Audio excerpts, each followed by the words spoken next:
On today's show, the Cavs are at the quarter mark of the season, so we're going to continue to give out some awards. Thanks again for making Locked On Cavs your first listen every day. We are free and available wherever you get your podcasts. You are Locked On Cavs, your daily Cleveland Cavaliers podcast.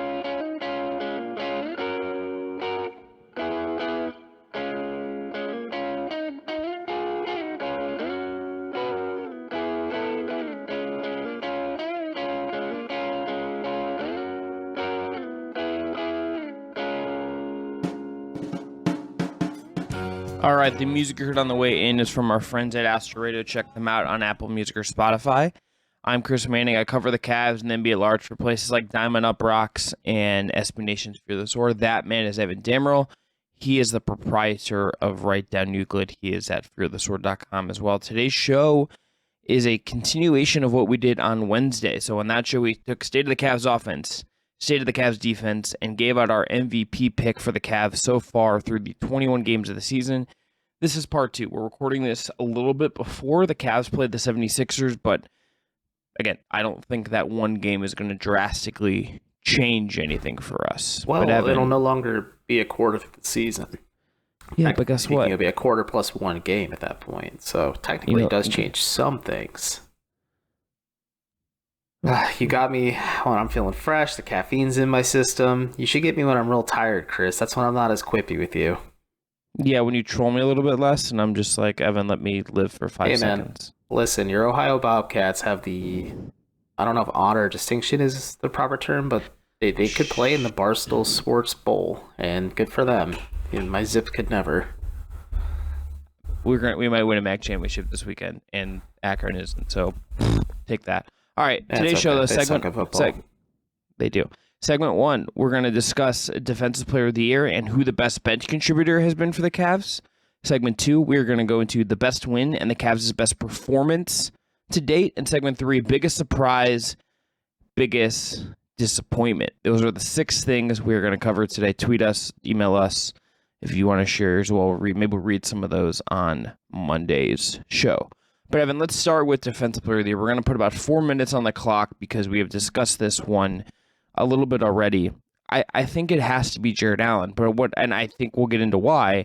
What I think is interesting is that if you go to the betting markets right now, every sports book, including our official one of Locked On BetOnline, has Evan Mobley like third. He is like plus 1,000 at most books right now. That is second behind Brook Lopez, who's favorite, and then Giannis in second. OG Anunoby's fourth. Rudy Gobert is fifth. Jarrett Allen is like way down at 10th behind Anthony Davis, Bam, Jaren Jackson, and Embiid. So like as much as like I think we are going to argue that like Allen has been, I think, more impactful in some ways. Like I don't think it is like overwhelmingly so, but it's interesting that like in the consensus Defensive Player of the Year race for the whole league, Mobley is a much better betting.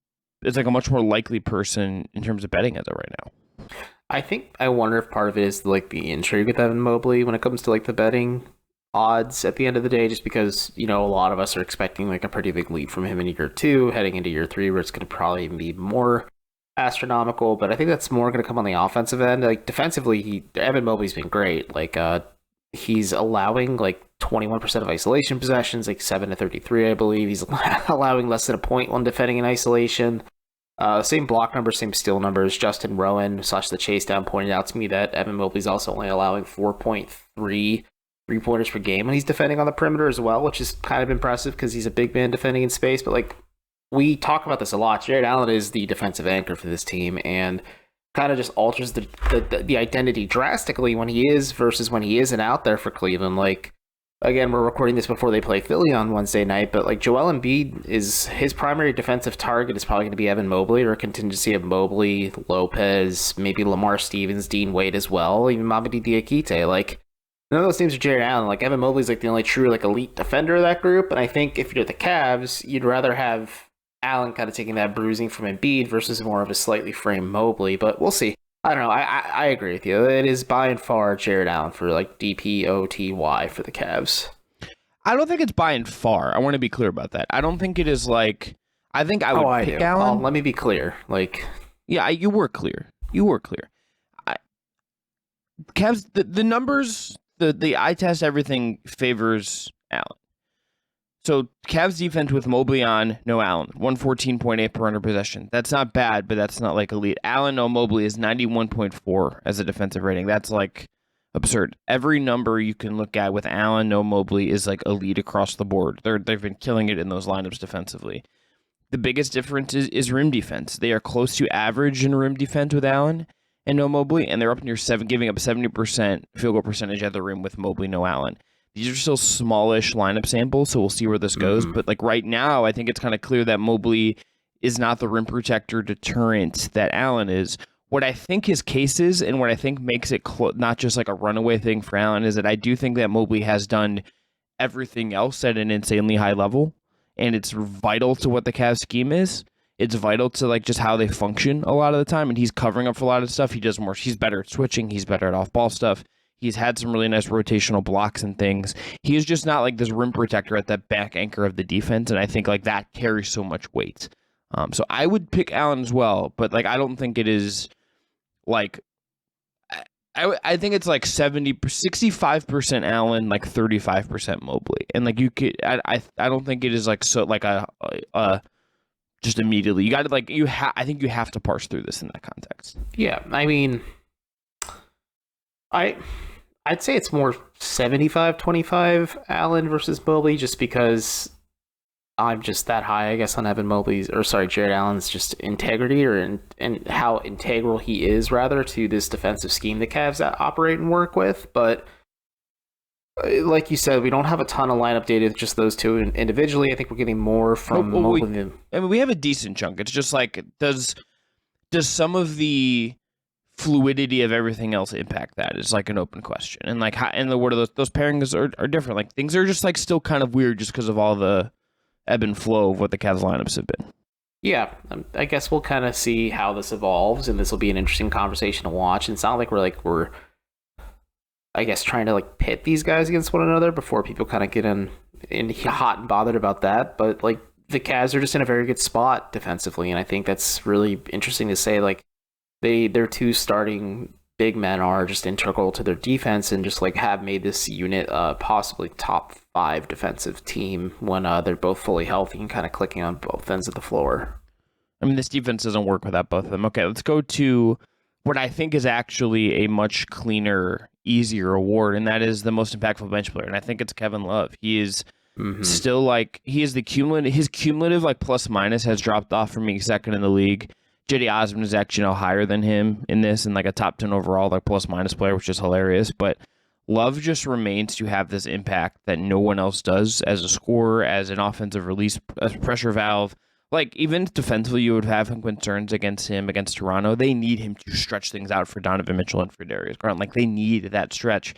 They need Kevin Love. He's been just like pretty awesome when he's been healthy. Didn't look right with that fractured thumb. You hope that gets time to heal, and he's right now that they've got some other bodies back. But it's very clearly Kevin Love to me, and I don't really have a different answer for this.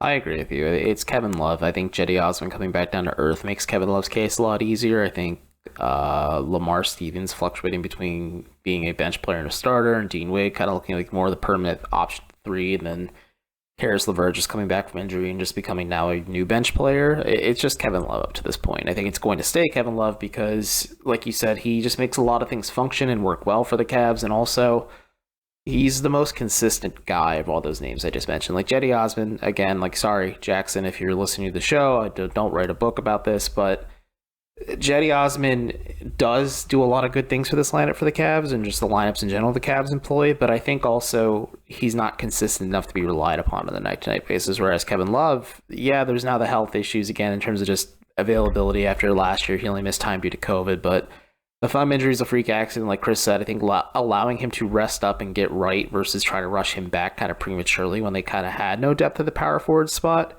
is an interesting way to look at it, but it just makes sense in how the Cavs are doing this because, again, he was in the race for Sixth Man of the Year last year. I think Tyler Herro was the clear choice. I don't have the odds in front of me, but like Kevin Love probably does have a betting line in terms of Sixth Man of the Year honors again this year, and we'll see how the season ends for Cleveland, but like he's by and far Cleveland's sixth man. And I'm interested to see how empowered he is when Ricky Rubio eventually returns to the floor too. And like, do we see like a little bit more of a bump from him, kind of like we did last year when Rubio just kind of built a lot of momentum and Love just ran with it. Love's odds are in a very different place this year. He is currently plus 5,000 at one book. He is plus 3,000 at most. The top 5 right now is Russell Westbrook at plus 120, Jordan Poole at plus 400, Benedict Mathurin at plus 650, Christian Wood at plus 800, and Brogdon is at plus 600 or plus 850, depending on what book you're looking at. Love is like at like 10th, and like some of that might be injury, some of that just might be whatever it is. But well, a lot of those names you just mentioned are very good bench players too. Yeah, but like Jordan Poole's not playing well. No, I understand that, but like Malcolm Brogdon makes sense. Benedict Mathurin is just like interesting because eventually he'll probably start for the Pacers once the Pacers start offloading some players. And he's a rookie. But you know, Ben Gordon was rookie, I believe, one of the top rookies and won Sixth Man of the Year soon after on the same year. I can't remember off the top of my head, but what happened during his time with the Bulls. But I don't know. I am actually surprised he's only 10th on the list, but maybe like you said, it is an availability thing. Yeah, and it's early, but like he's like last year he was like either second or third at the end of the year. He was obviously a finalist for the award. This would put him like this would lead you to think he's maybe on the outside track of that this time around. Okay, after the break, we are going to come back. We are going to discuss best win of the season for the Cavs and the best performance for the Cleveland Cavaliers. But first, today's episode is brought to you by BetOnline. BetOnline is your number one source for sports betting info, stats, news, and analysis. Get the latest odds and trends for every professional and amateur league out there, from football to basketball to soccer and esports. They've got it all at betonline.net. And if you love sports podcasts, you can find those at BetOnline as well, including Locked On podcasts. They are always the fastest and easiest way to get your betting fix. Head to the website today or use your mobile device to learn more. For instance, they will have a lineup for every Cavs weekend game. So Cavs Magic Friday, they will have the Lakers game next week might be of interest, as well as game props. Right now, the Cavs are minus 1,800 to make the playoffs. Kevin Love, in their book, is at plus 2,500 to win Sixth Man of the Year. JB Bickerstaff is plus 1,000 to win Coach of the Year, by the way. And they have Evan Mobley odds, Jarrett Allen odds, all of these things for Defensive Player of the Year, if that is more of your speed. Remember, that's BetOnline. That's where the game starts. Okay, back here on the Locked On Cavs podcast. I'm Chris Manning. That is Evan Dammare. All right, 5 minutes on the clock. Let's get into best win of the year. Evan, do you have a pick? Do you have candidates? How did you go about this? So obviously, when you look at the 2 overtime wins over Boston and taking into account that those are 2 of Boston's 4 losses this season, those are up there. I think those are statement wins for the Cavs. I think that's them kind of showing up, especially on national TV. But for me, I have a little bit of recency bias. I think just having to watch this game less than 10 days ago at this point is Cleveland's win over the Atlanta Hawks on November 21st. It's after they kind of had that really ugly losing skid. They barely beat the Charlotte Hornets in double overtime. A bad Charlotte Hornets team without LaMelo Ball. Like, this Cavs team just looked really off kilter, but they're able to get that monkey off their back and then the losing skid by beating the Hornets. And then you watch them go out against the Hawks after they played the Miami Heat the night prior on the second of back-to-back, and you watch them more or less impose their will on Atlanta all throughout the game. Like, JB Bickerstaff tactically planned ways to make DeJounte Murray ineffective and make Trae Young very uncomfortable. The Cavs kind of found a lot of interesting ways to get just everyone going, whether it was Donovan Mitchell, Darius Garland, Jarrett Allen, Evan Mobley had a great night. Like, this was one of those more statement wins for the Cavs. You see, like, okay, they struggle against teams like Toronto still and Milwaukee, but they have 2 wins on Boston. But let's say I think a realistic path or a realistic team for them to actually face in the playoffs and maybe in the first round are the Hawks. And if they do face Atlanta in the first round, like, you can kind of see some of the tactical advantages Cleveland has and how, like, they really did gear up and kind of treat that like more than just a regular season game, because let's not forget, Atlanta did end their season last year and the Cavs kind of went out and kicked their teeth in. So that was on my my original long list. My final short list was the Boston win in Boston on October 28th, the home overtime win versus Boston on November 2nd, and then the Heat win that you mentioned that was on November 20th. I went with the home Boston win. I might be going in that direction in part because, like, we were there and seeing that in person was really interesting, because like the year was rocky at one point. Yeah, and like more specifically than that, for me, it was they handled a really late Jason Tatum push.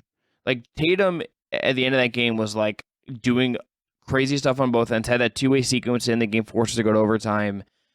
They just handled the pressure of that game better than I think we've seen them handle pressure. And that was also a game where it wasn't like the weird Caris LeVert thing from the other game where LeVert drops 41 and it feels kind of just like a one-off. Like this was your ideal starting five, maybe not with LeVert going forward, but you had Garland, you had Mitchell, you had Allen, you had Mobley, you had Dean Wade, you had Kevin Love, and like you survived like things that didn't even go your way in that game, right? Like Love is 2 of 10 in that game, 0 of 5 from 3. Dean Wade was 0 of 3 from 3. Cedi Osman was 0 of 3 from 3. You know, like it took your starters being really, really good, in particular Mitchell and Garland kind of heading that up, and all your starters being in double figures, and just all of this stuff kind of clicking. And look, Boston has been, I think, like statistically and from watching them a bunch and everything, like the best team in the league so far this year, just like an overwhelmingly really, really good team. And to have 2 wins against them, and you have this one again where Tatum like was just on it late in this game and imposing as well. And I thought he might it felt like he might take it over after not playing that well for much of that game. To me, that one stands out just because of the moment of it. But I think I think all of the picks we've hit on feel right. Okay. Evan, best performance. So you could take this as like a team performance.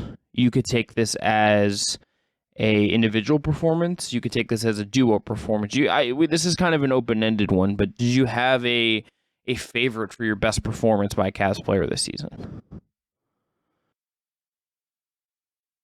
I think it was Darius Garland and Donovan Mitchell together in that 114 and 113 overtime win against the Celtics. Like those two, that's when you can kind of see like the apex of what those two can be together in tandem. And it was their 6th consecutive victory. Like it was just a lot of crazy stuff happening at the same time. And like one of the culminations of that entire performance between those two was Garland hitting an alley-oop to Mitchell in overtime that put the Cavs ahead 112 to 109 at that point. And you're like, okay, yeah, no, this tandem can really work. These two are kind of really made for each other. It's like a hand in glove situation. There's going to still maybe be some issues and things like that. But when they're hot and like Darius Garland and Donovan Mitchell are feeding off each other really well, like they're on, man. And that's my pick. Like just in terms of performance, like you can give a lot of shout outs to like Evan Mobley, like having a monster night when Jarrett Allen's been out, or Dean Wade kind of just sliding in nicely, or like Cedi Osman's just bonker performance every now and then. But like those two like clicking are the offensive engine for the Cavs, and like that stood out for me the most so far.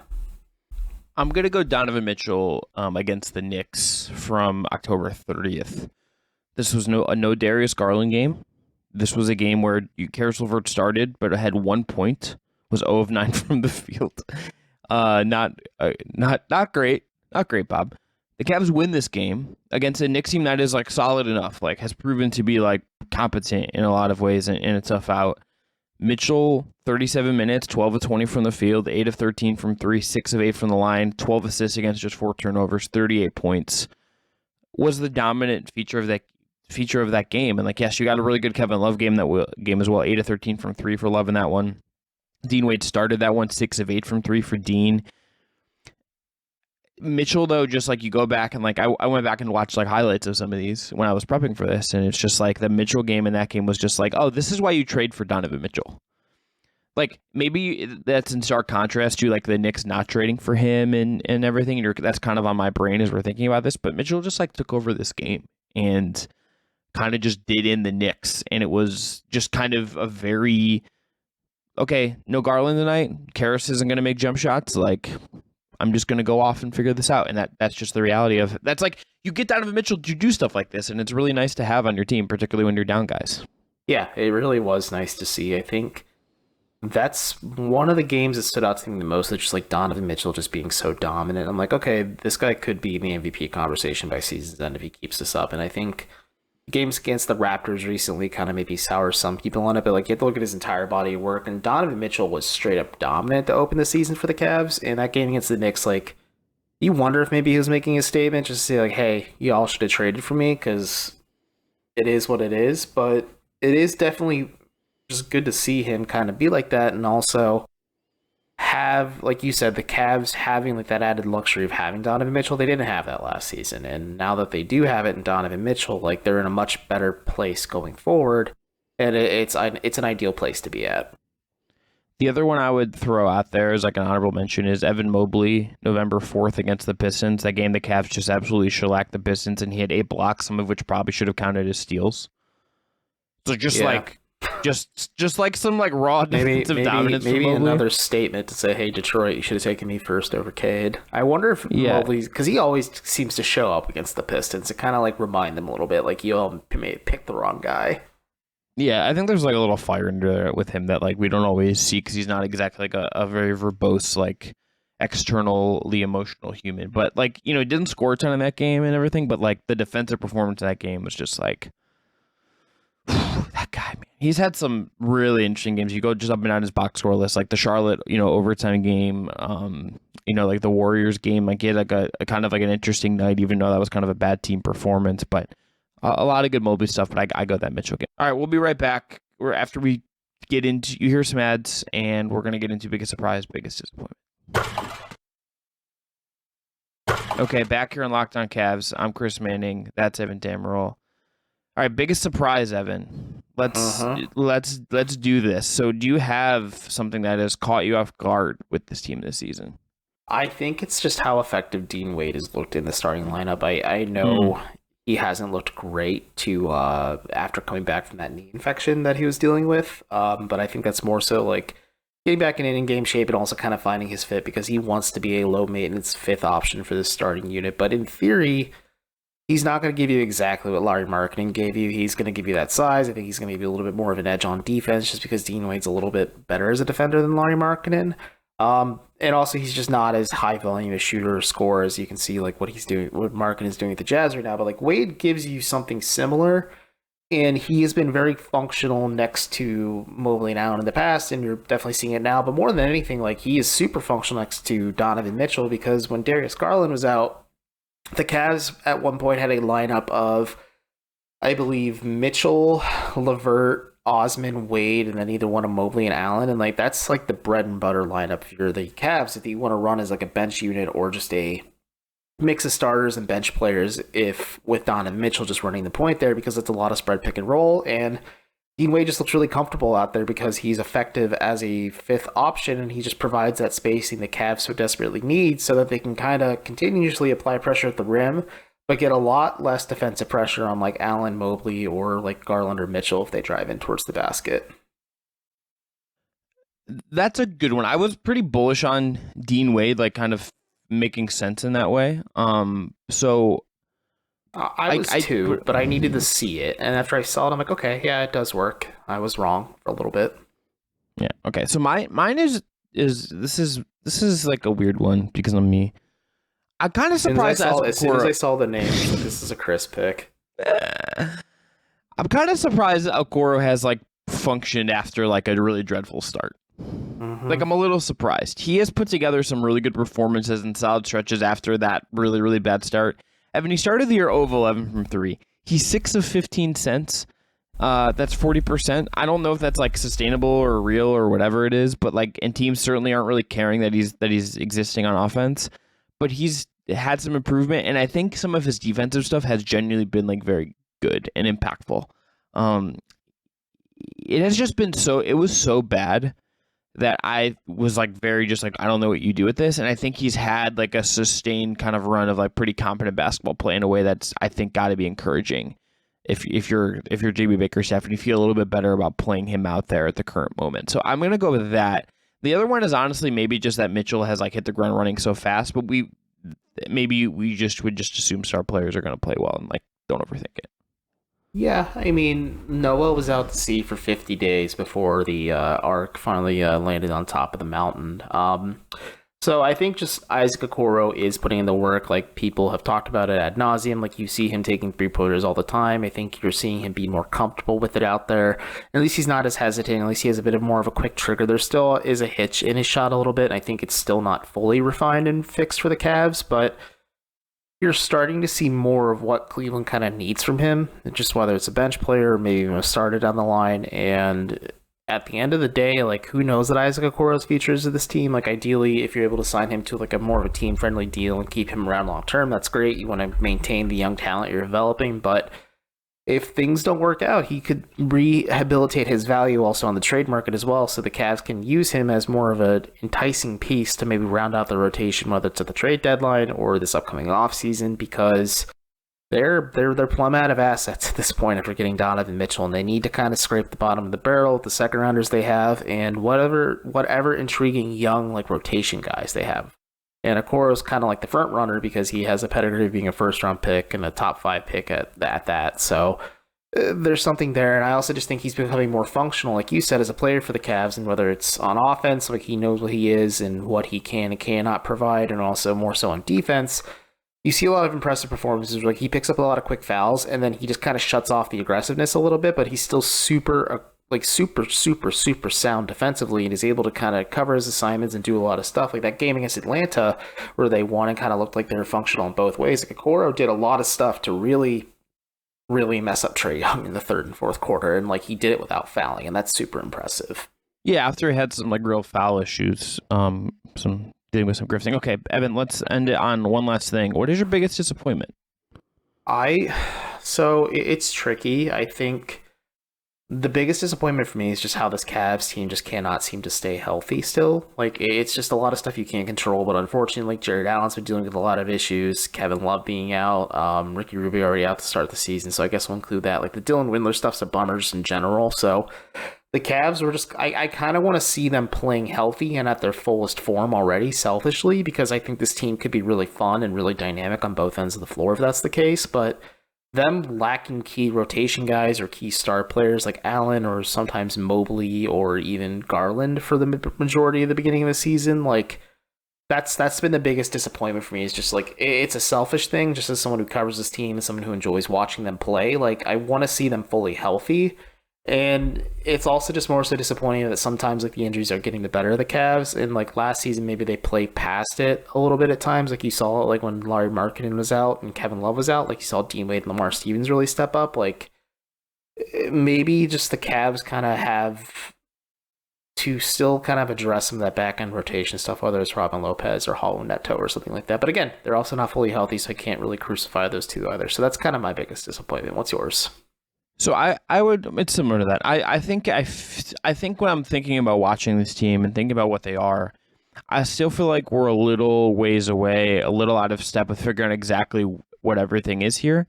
I don't think the identity of this team feels as complete as I would have thought based on the 8-game winning streak early. And this might just be a me thing. Like, I'm very willing to just acknowledge like this might just be my brain just still bouncing stuff around or whatever. That's possible.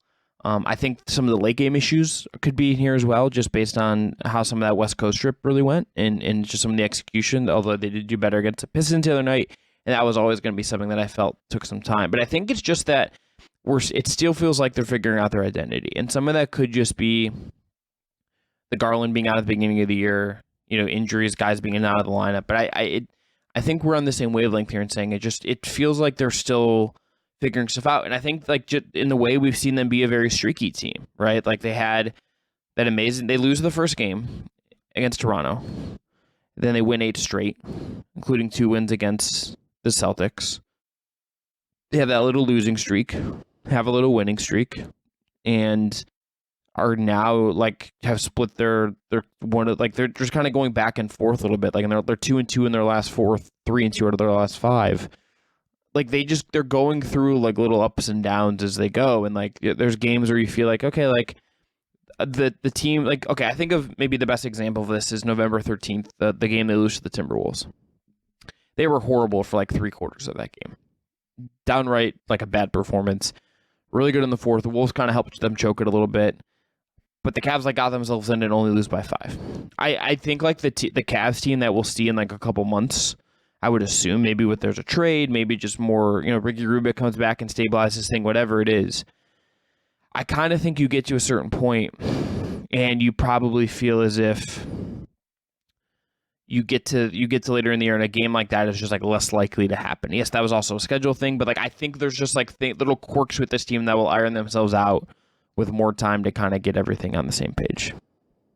Yeah, it's going to take time. I think It's interesting and worth noting, like Donovan Mitchell was asked after shoot around prior to the Sixers game. Again, we're recording this before the Sixers game, but he was asked, like, where do you think the Cavs are at, just where the team is at a quarter of the way in? Donovan Mitchell was like, I think we're ahead of schedule, because we did talk about this on Thursday or Wednesday's episode, rather, that the Cavs are kind of looking really good on offense and defense, but it's going to take more time for things to gel and click. But like kind of the bigger concerns are kind of becoming mitigated. And now it's more of the minutia stuff where they kind of figure things out. And the West Coast trip was tough. I think the Cavs kind of maybe found themselves a little bit. It was a little bit of a humbling experience. I think those 2 losses in Milwaukee definitely should be on the forefront of your mind, or the recent loss to the Raptors should be on the forefront of your mind too if you're Cleveland, because those are just 2 teams stylistically that you don't gel well against, and also like those are 2 teams in the same conference as you, because if you want to like make those next steps and take that next level and maybe become a championship team one day, you have to figure out how to get past the roadblocks that are in front of you, and the roadblocks that can kind of exploit some of your biggest flaws at times too. So it's a bit of a mixed bag. I think the West Coast trip really crystallizes a lot of what the issues were for the Cavs and a lot of that youth and experience especially, but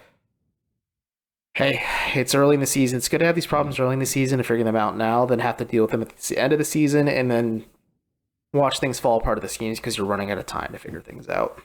I mean, look, honestly, realistically, that they might be dealing with some of this stuff come the playoffs. Like, that's just the reality of being an NBA team. Like, that's just part of it. Like, you're going to have some of these things where it's like you have to, like, you're going to get a weird first-round matchup, like, and you have to figure it out. And you got to make the most of what it is. So, like, this is just like part of life in the NBA, ultimately. That's just life, man. That's how it is. All right, we'll be back on Monday. The Cavs do play the Orlando Magic this Friday. We'll be back on Monday to recap that game, recap the weekend. Maybe I'll throw up like a little 10-minute thing Saturday morning, just on the game to give a little wet people's beak on YouTube a little bit. But we'll have like what time you go. I got boxing training on Saturday morning, but I can come back and crash this live show again if you want. I'm just gonna do it early because guess what I'm gonna be up for? United States and the Netherlands, baby. I'm surprised you're not going golfing like front of the program, Danny Cunningham. Getting a little cold and rainy. He said it's in the 50s. That's good enough to go golfing. I'm like, I respect it.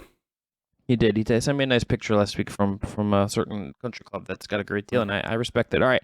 Thanks for making Locked On Cavs your first listen every day. This episode was produced by Jake Stevens, who is like apparently, I think, living on a yacht now off the waters in international waters. Real rich guy stuff from Jake. For your next listen, check out Locked On Sports Today. It's the biggest stories of the day, plus instant reactions, big game recaps, and the take of the day. It's available in the Odyssey app, YouTube, and wherever you get your podcasts. I'm Chris. That's Evan. Thanks again to Jake. Really shout out for shorting FTX like that and betting against it. Like that was a really smart move on your part. Yeah, didn't donate to a certain party in dark money. We'll talk to you soon.